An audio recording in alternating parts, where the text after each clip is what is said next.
ഇതാണ് ക്ഷേത്രം. പൊതുവെ നമ്മൾ ക്ഷേത്രത്തിനെ പറ്റി പറയുകയാണെങ്കിൽ ക്ഷയാത് ത്രായതേ ഇതി ക്ഷേത്ര അല്ലെ, ക്ഷയങ്ങളിൽ നിന്ന് രക്ഷിക്കുന്നത് അല്ലെങ്കിൽ ക്ഷതങ്ങളിൽ നിന്ന് മാനവനെ സംരക്ഷിക്കുന്നത് അല്ലെ. എന്താണ് ഈ ക്ഷതങ്ങൾ എന്ന് പറയുമ്പോൾ?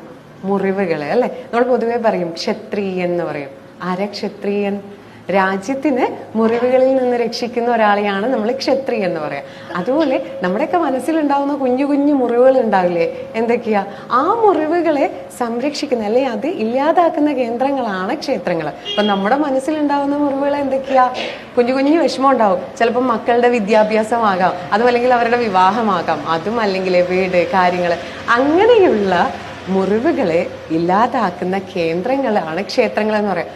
ചുരുക്കി പറഞ്ഞാൽ ഒരു ഹോസ്പിറ്റലിന്റെ ജോലിയാണ് ക്ഷേത്രങ്ങൾ ചെയ്യുന്നത് അല്ലെ. നമ്മുടെ കാലിലോ കയ്യിലൊക്കെ ഒരു ചെറിയൊരു മുറിവ് വന്നാൽ നമ്മൾ ഉടനടി എന്താ ചെയ്യുക? ഹോസ്പിറ്റലിലേക്ക് പോകും അല്ലേ. ആ ഹോസ്പിറ്റലിൽ പോയിട്ട് ഡോക്ടറിന്റെ അപ്പോയിൻമെന്റ് എടുക്കും. അതിനുശേഷം ഡോക്ടർ വന്നിട്ട് ചികിത്സിക്കും. അതിന് നമ്മൾ കുറച്ചു നേരം അവിടെ ഇരുന്ന് കൊടുക്കണം. നമ്മുടെ മുറിവ് ചെറുതാണെങ്കിൽ പെട്ടെന്ന് തന്നെ ഡോക്ടർ നഴ്സിനോട് പറഞ്ഞ് ഒരു മരുന്നൊക്കെ വെച്ച് കെട്ടി പൊക്കോളാൻ പറയും. നമ്മുടെ മുറിവ് വളരെ ആഴമുള്ളതാണെങ്കിൽ നമ്മളോട് എക്സ്റേ എടുക്കാൻ പറയും, വേണമെങ്കിൽ ഒരു ദിവസം അഡ്മിറ്റ് ഒക്കെ ചെയ്യും അല്ലെ. അതുപോലെ തന്നെയാണ് നമ്മുടെ മനസ്സിലെ മുറിവുകളുടെ ആഴത്തിനനുസരിച്ച്, നമ്മുടെ മനസ്സിലെ മുറിവുകൾ എത്ര വലുതാണോ, അല്ലെങ്കിൽ നമ്മുടെ മനസ്സിലെ വ്രണങ്ങൾ എത്ര വലുതാണോ, ദുഃഖങ്ങൾ എത്ര വലുതാണോ, അതിനനുസരിച്ചിട്ട് നമ്മൾ ക്ഷേത്രത്തിൽ ചികിത്സയ്ക്കായിട്ട് ഇരുന്നു കൊടുക്കണം. അപ്പൊ ക്ഷേത്രത്തിൽ നമ്മൾ ചികിത്സിക്കുന്നത് ആരാ? സാക്ഷാൽ ഭഗവാൻ അല്ലെ, ഈശ്വരനാണ്. അതുകൊണ്ടാണ് ഭഗവാനെ നമ്മൾ വൈദ്യനാഥൻ എന്ന് പറയുന്നത്.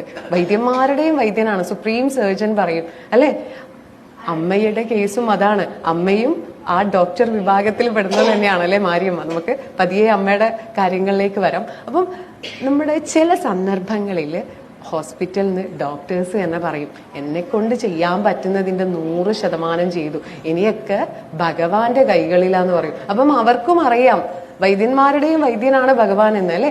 അപ്പം നമ്മുടെ ഈ ശരീരത്തിൽ ഉണ്ടാകുന്ന രോഗങ്ങള് അല്ലെ മുറിവുകൾക്ക് വരെ നമ്മൾ ഈ ഭഗവാനെ അല്ലെ ഈശ്വരനെ ഇത്രയും ആശ്രയിക്കുന്നു എങ്കിൽ നമ്മുടെ മനസ്സിലുണ്ടാവുന്ന മുറിവുകള് ഇല്ലാതാക്കാൻ അല്ലെങ്കിൽ ഉണക്കാൻ അല്ലെങ്കിൽ അതിനെ ഇല്ലാതാക്കാൻ നമ്മൾ അല്പസമയം ഭഗവാന്റെ മുന്നിൽ ഇരുന്ന് കൊടുക്കണ്ടേ?